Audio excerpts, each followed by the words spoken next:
Hello, you wonderful people, and welcome to another episode of Crime Centric. This being a show where we talk about TV shows that are crime dramas. For today's episode, I'm going to talk about The Old Man Season 2, Episode 6. A lot of really interesting things went down in this episode, so let's break it down. Well, first and foremost, let's start off with the Julian and Harold side of things, because we pick up with Julian. He is out of his job. He said he quit. I don't know whether he was being like upfront of like, no, I quit. Like maybe last time we saw him last season, he quit after that, or whether that like maybe it was like a little before Morgan died, or was it like him saying I quit, but really it's like Morgan died and I technically quit all of this work because my work kind of died with Morgan. I was only doing it for Morgan. It does seem like because I don't know, because I took it at face value of him being like, no, I straight up quit. I guess like when I started to sit here ready to record is when I kind of start thinking, could he have been like saying that, not, I don't know if facetious would be the right word maybe, but like he using it as like, oh, I quit, but really it's like, well, work dried up because the person that kind of usually gives you your work died. I mean, you couldn't really say like, oh, my boss died. That's kind of a weird, awkward conversation. So I don't know. Maybe he did just legitimately quit and it was just the face value thing it was. Like I said, I accepted it as that at first, but for whatever reason, sitting here just made me change my mind of maybe that's not what he meant. Because he does talk with Jessica Parker Kennedy's character of, oh, like, right, we met before, and I quit my job, and she's like, oh, congratulations, and he's like, what? She's like, right, I said congratulations, right? And it's like, well, she herself kind of wants to quit her job, so it's like she was kind of almost like projecting upon him, because it's like, right, if you're quitting it, like, maybe there's something good coming about it, because she ends up having this conversation about, like, who you are at work versus, like, you as a person, and it's like, that line blurs so much of like work and how much of that ends up becoming a part of you and consuming you. And it's like, yeah, even leaving work, you have to do the situation of how much of you are you going to lose in the process of you leaving your work, because it's become so intrinsically connected and tied to you that how much of you is going to be torn away in the process of you doing that. And I think we see that really with Julian, because you even just seeing him sit there was like a lostness in his eyes. Once again, his best friend died in his eyes, and it's just kind of like, yeah, like this work that's defined you for so long, like what do I do without it, and can I be okay without it? Will I be okay without it? And he kind of found something more, something new, and we see like we are getting like this montage of them on different dates at the same place and the relationship progressing. But then later on he stops on his apartment and he sees Harold there waiting for him, and Harold's like, yeah, I need to know that email. It makes sense because you are the person that Morgan probably trusted more so than anyone in the world, and he tried to deny him. Like I wonder, does he not know who Harold is? But it's also probably a thing of, if Morgan wanted you to have it, he would have sent it to you instead of giving it to me. But there's also probably the element of, if I tell you about this, you're going to inadvertently drag me into this, and I just want my normal life. But Harold's telling him, you can't. He's like, you got to know and wonder why I was able to find you, Julian. I even know who you are. You were so well hidden by Morgan because Morgan put up walls to protect you, because he wanted to make sure that any work you did from him never blew back on you and could blow up your spy. But it's like, all those walls, his influence is what kept you hidden. And the moment he died, those walls started crumbling. He's like, I know, because I was someone who thought I was safe behind those walls, and then everything came crashing down around me, and it's kind of imploded his life in so many different ways. Everything with his wife and his granddaughter, all the stuff you gotta say granddaughter, with his son, and it's just like, grandson, sorry. And it's like, all that came to a head last episode, so he has a lot of common ground with Julian, and it's like, because he's, oh, you're trying to threaten a girl? It's like, no, I'm not. The fact of the matter is, the walls that kept you isolated and away from any enemies that will find you, you've made a lot of enemies. They will come after you, and that girl, he's like, I'm not trying to blow up your spot, because he's like, I'm in the same boat. I want to get back my life. I could care less about like the old man's like work and stuff like that, like continuing that legacy. He's like, I have no interest in that, but this is the only way I have any semblance of getting my life back in order. So they have to kind of work together. So it turns out Julian did receive an email, but he deleted it. But like the way he was talking, you're like, and even Harold was like, so what'd you do after you deleted it? He's like, I went to sleep and laid down. I was able to like sleep peacefully. I felt good because I was finally free of everything. But then he's like, what'd you do after this? He's like, I undeleted it. And he's like, do you know why? Because he was saying, like, you are kind of in the same boat as me, so you might understand. And it's like, okay, so was it because you knew that whatever that old man sent you, it must have been so important? Or is it because you were hoping to be in the mix of all of this because you wanted to find the person that was killed him and wanted to, exact your revenge? Which is interesting because obviously, like, the major theme of all of this is revenge. The major theme of the entire show has kind of been revenge, but this episode really leans into it, especially, like, the conversation between Zoe and Dan about Hamlet, So I'll circle over to that when I talk about them, but it is this theme in the episode. So it's like, I guess that's one of the...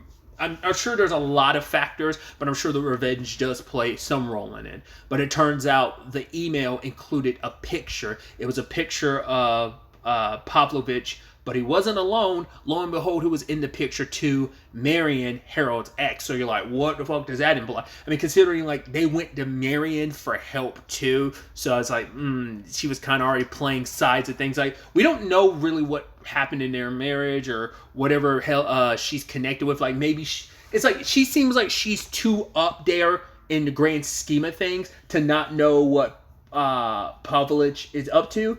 I'm wondering, and there's probably a good chance of it, she's part of this cartel that kind of gets brought up with Zoe and Dan's side of the story. She's probably a member of that cartel. Like, maybe she's someone that's already there, and, once again, Pavlovich is trying to...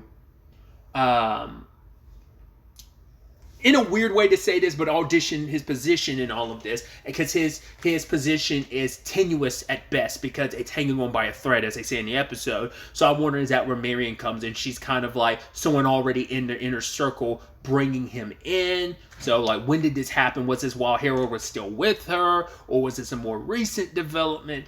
I don't know.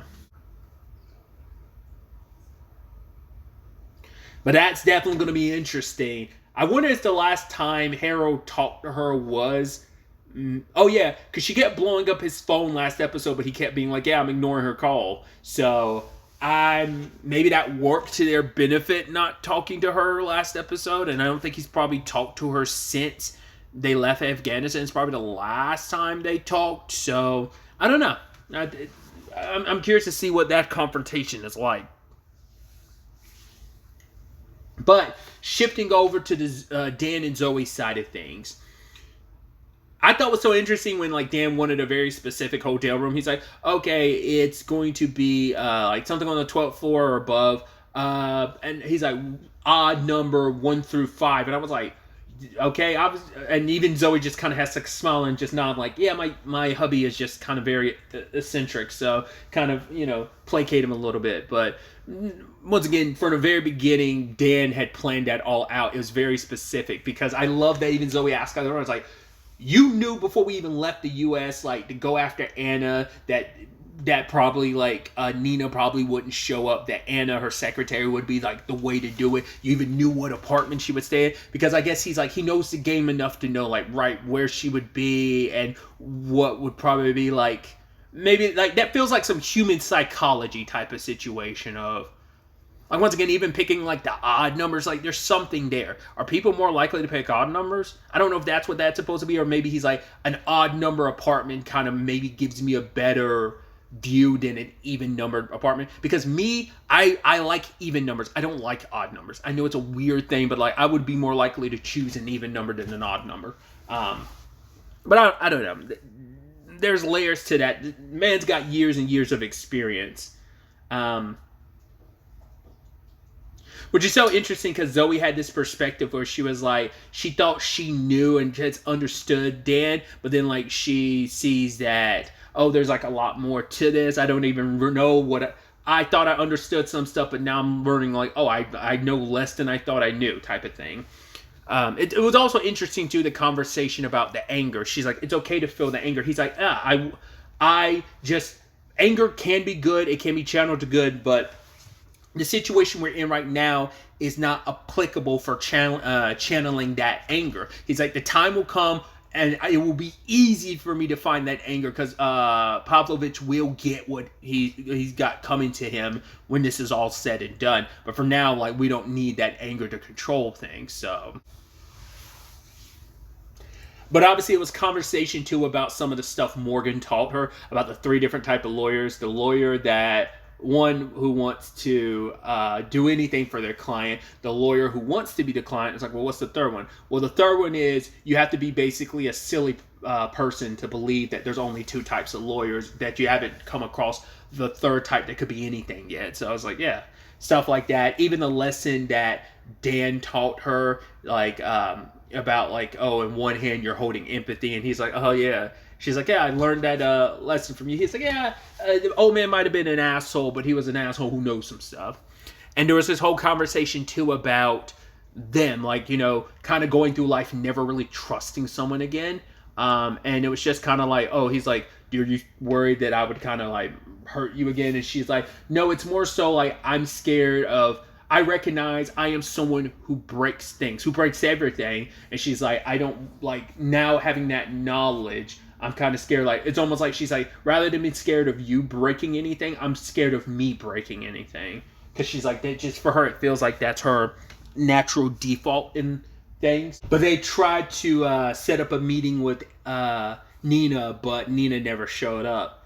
And it led to this interesting conversation about... what was it was specifically like the phrase like hoisted by my own petard or something like that. And it's like, oh, like it's from Hamlet. And it's like, well, which part? And she's like, I don't know, like, you know, the more revengey part. He's like, yeah, when revenge is part of the plot, that's kind of the only part that really, kind of saying like when something has a revenge part to it, it makes the entire thing like a revenge story in itself. But then she also asked about like the money situation, and maybe I'm misinterpreting what he said, but it kind of seemed like he was like, I stumbled across information nobody wanted out there or wanted anyone to know, and I got lucky and I probably sold it to like the right people and benefited it from it financially speaking. So, but she also, what was it, Lau Barlow or something like that. He's like, it's a person I wish I never met. I can't remember the specific points of it, but I'm like, it was something that like really bothered him in the grand scheme. Well, in fact, he never actually got to the core about what that story was because he changed the subject. But I'm curious if that's going to be something that kind of pops up in this story, or will it be that particular story will be relevant to this story? We'll see.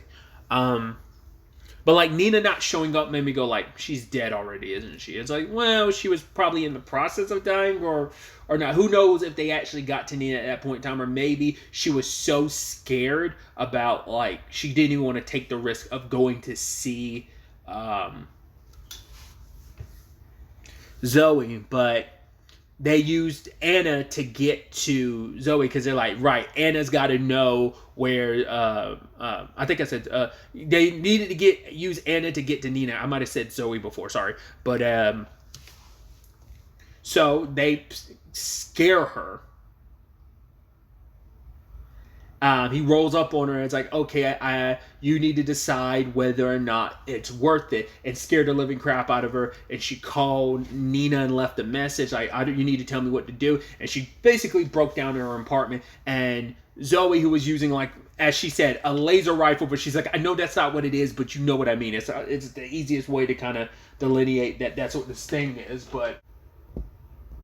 And was able to kind of ultimately track Nina's phone, but you see how much it hurt Zoe because it's just kind of a thing of, it sucks we did that to someone. And for her, it really eats her up because she's like, I just wish it wasn't that easy. But she's like, yeah, I break things, you know. Because it's like, yeah, we accomplish it, and, you know, he's just kind of keeping it pushing, and she's kind of bothered by it, but it's also like, yeah, it bothers me, but also it shouldn't have been that easy. And it's just kind of like who she's become, but she's also worried, like, yeah, that's just, maybe it's not who I've become. Maybe this is who I've always been. And so he talks to Zoe later about, he's like, talks about like, yeah, like like a lot of times with Abby, when it was nearing the end, she was, you know, going through it and could not distinguish between what was real or not. And sometimes she would say things that he's like, I rather... Some stuff seemed mad, like, oh, just madness at the time. But he's like, but it's also because it was at the end of the day, there was so much truth in it. That line of,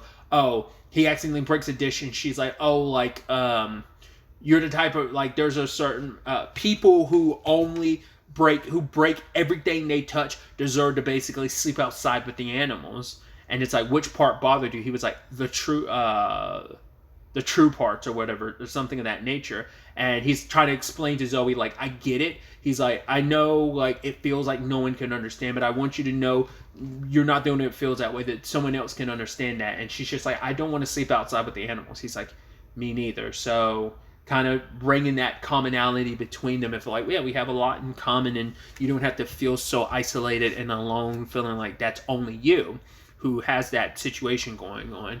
But anyway, they make it to Nina's place. Turns out they already got to her. Like, the fact is, the guy was still there rummaging through stuff. He had just beaten them there, which is such a shame. And because at first I was like, the moment he got there, I was like, Nina's already dead. But then she was still alive. I was like, ooh, what happened? I was like, did he hurt her? But I was like, I feel like if she got shot or cut or something, they would have focused on it. So he's in a gas mask. You're like, okay. So it's a poisoning situation. So. And Dan like ends up getting her out of there, but it's already too late. She's too, like, the poison's already there. It's most likely airborne, so he's like, I'm already infected. I don't want you near here. So what he does is Nina tells them where the thing was. She's like, luckily they didn't find it. And it ends up being a video she recorded. She explains, as I talked about previously, about the cartel of it all. Once again, not sure where Marion plays a role in all of that, whether she is a member of that, or maybe she helps facilitate some of that cartel stuff. Maybe that's the role she plays. I don't know. But it's essentially like what's happening in Afghanistan, like the whole situation with that mineral deposit of homicides that Pavlovich is all about. That is one of many around the world that it's like that certain governments, like the British government and the American government, are not on good terms with the countries where some of these deposits are. So it's a cartel of people gathering who are going to basically have a monopoly on these deposits, and them having all the control over it can shape and destroy so many economies. They can shape the world the way they want to, as she kind of puts it. I don't think she means literally making a weapon. I think having control, and this cartel itself is the weapon, having control of over these deposits. And that's where Pavlovich is all about, because it turns out that the stake in his company that Dan and Zoe have, and also like the ties to the CIA, it's all made other members of the cartel nervous. So he's got to like cut ties. He's got to burn everything that could come back on him so that he can enter this without any of that baggage, because that baggage is what's keeping him from like the ultimate prize in the mix of all this. So that's why he's desperate. And it's so sad too, because Nina's like, I'm making this recording. I need you to please help me. And just knowing like, right, her dead body's right there in the background, sadly. So. But Dan and her are going to go their separate ways, because he's like, I'm poisoned. The only antidote that could have saved me or Nina is it got smashed during that fight with that guy, which sucks so much, because of course that's going to happen. So Dan's like, the only way I'm going to get the antidote is if I turn myself over. She's like, the moment you're around Pavlovich, you're just going to end up killing him. He's like, I'm not going to, because he's like, there's too much at play here. But it's like, once again, there's a time for the anger and there's time for it. But it's like, they're going to cure him just so they can keep him alive to find out probably where Zoe is or what else they got on him. Like, they're going to need him to pump information, so they will keep him alive. But the question then becomes, like, will Dan just say fuck it and just, hey, I'm poisoned, I'm dying, I'm going to try and make sure before I die I kill Pavlovich. Kind of almost on some Crank, Jason Statham Crank type of shit. But Zoe's like, I don't believe you, because he's like, I will come back. She's like, I don't believe you. He's like, I need you to. I need you to. So she reluctantly leaves and tries to stay hidden. They were going to get in contact with Hera, which, once again, the episode ends with him finding out what he found out. So, no, the episode actually coincides, because it ends with that scene, but it also cuts back to Dan as, like, Pavlovich's people show up. So, It's definitely going to be interesting to see where the next episode ultimately ends up taking us going forward with all of this. But really, that's all I wanted to talk about. Until the next time we meet, be happy, be safe, live life to the fullest, and enjoy it. Good day and goodbye.